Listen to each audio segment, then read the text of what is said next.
Assalamualaikum warahmatullahi wabarakatuh. Perkenalkan, nama saya Ilham, NIM 104200015, kelas 2A, Prodi Hukum Ekonomi Syariah. Di sini saya akan menjelaskan tentang fikih munakahat. Apa hikmah pernikahan? A. Menjadikan hidup lebih tenang dan tentram.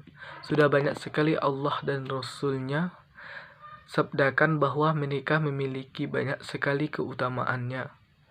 Dan bahkan Allah Subhanahu wa Ta'ala juga sudah berjanji akan memberikan ketenangan dan ketentraman dalam hidup jika menyempurnakan agama dengan menikah.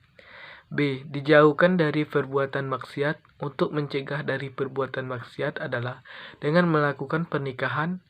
Dengan adanya pernikahan, maka seseorang akan bisa meredam naluri seksualnya ke jalan yang halal dan diridhoi oleh Allah. C. Pernikahan jalan terbaik mendatangkan keberkahan. Pernikahan sendiri tidak hanya membantu Anda menjauhi kemaksiatan, tetapi juga akan mendatangkan keberkahan, karena sang suami akan bekerja lebih giat lagi untuk mencari nafkah yang halal untuk keluarganya. D. Menikah adalah untuk menghindarkan dari perbuatan tercela karena syahwat. 2. Wanita yang haram dinikahi terbagi dua. Ada yang haram selamanya dan juga ada yang haram sementara. Siapa saja mereka itu semuanya? Berikut penjelasannya.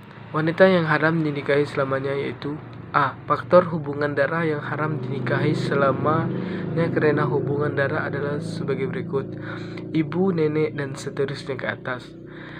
Anak perempuan, cucu perempuan, dan seterusnya ke bawah.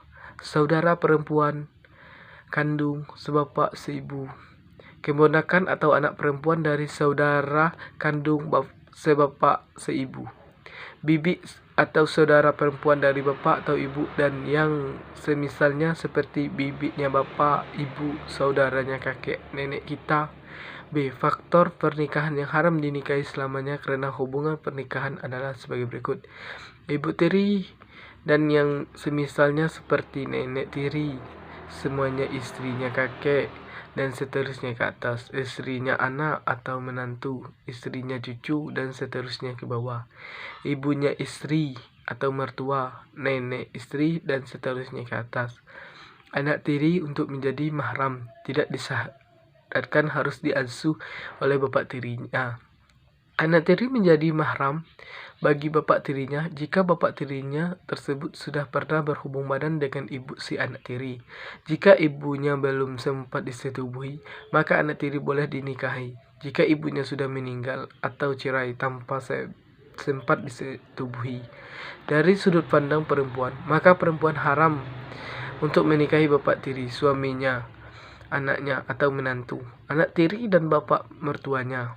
C. Faktor hubungan persusuan yang haram dinikahi selamanya karena hubungan persusuan adalah sebagai berikut: ibu susuan, dan dikiaskan dengan adanya ibunya ibu susu atau nenek susuan dan buyut susuan. Saudara persusuan termasuk di dalamnya adalah jika kita menyusu kepada ibu tirinya atau dia menyusu kepada ibu tiri kita. Anak dari saudara sepersusuan, bibi susuan, yaitu wanita yang satu susuan dengan bapak atau ibu kita. Anak susuan yaitu wanita yang menyusui kepada istri kita. Wanita yang diharamkan sementara yaitu memadukan seorang wanita dengan saudaranya atau dengan bibinya. Diharamkan memadu antara dua orang perempuan bersaudara kandung atau antara seorang perempuan dengan bibi dari ayahnya atau seorang perempuan dengan bibi dari ibunya.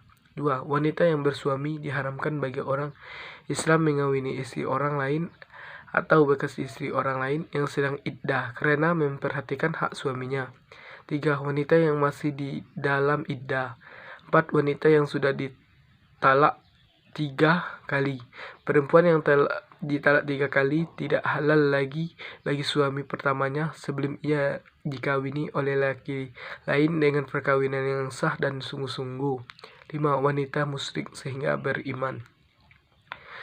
3. Sebutkan urutan wali nikah dan apa hukumnya pernikahan yang tanpa wali. Urutan wali nikah sebagai berikut. Wali paling utama ialah ayah. 2. Kakek, ayahnya ayah. 3. Saudara laki-laki seayah, seibu atau saudara kandung. 4. Saudara lelaki seayah. 5. Anak lelaki saudara lelaki seayah, seibu atau kandung. 6. Anak lelaki saudara lelaki seayah. 7. Paman dari pihak ayah. Dan 8. Anak lelaki paman dari pihak ayah. Menurut hukum Islam, perkawinan tanpa wali yang berwenang atau berhak perkawinannya tidak dianggap tidak sah. 4. Apa hukum memberikan mahar? Juga sebutkan nama-nama mahar, ada yang dari Al-Quran dan ada juga yang dari hadis. Hukum mahar ialah wajib. Nama mahar yang dari Al-Quran sebagai berikut. 1. Mahar materi, dapat berupa kendaraan, perhiasan, rumah, uang, dan sebagainya.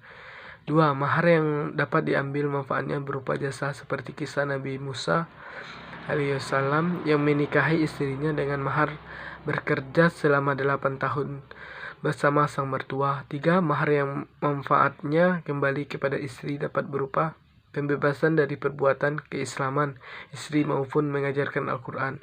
Hadis tentang mahar yaitu hadis Rasulullah SAW dari Amir bin Rafi'ah bahwa seorang perempuan Bani Fazarah dinikahi dengan sepasang sendal. Kemudian Rasulullah SAW bersabda, "Apakah engkau relakan dirimu dan milikmu dengan sepasang sendal?" Jawabnya, "Ya." Lalu Nabi membolehkannya. Hadis riwayat Ibnu Majah dan Tirmizi. Itulah yang bisa saya sampaikan dan saya akhiri. Wassalamualaikum warahmatullahi wabarakatuh.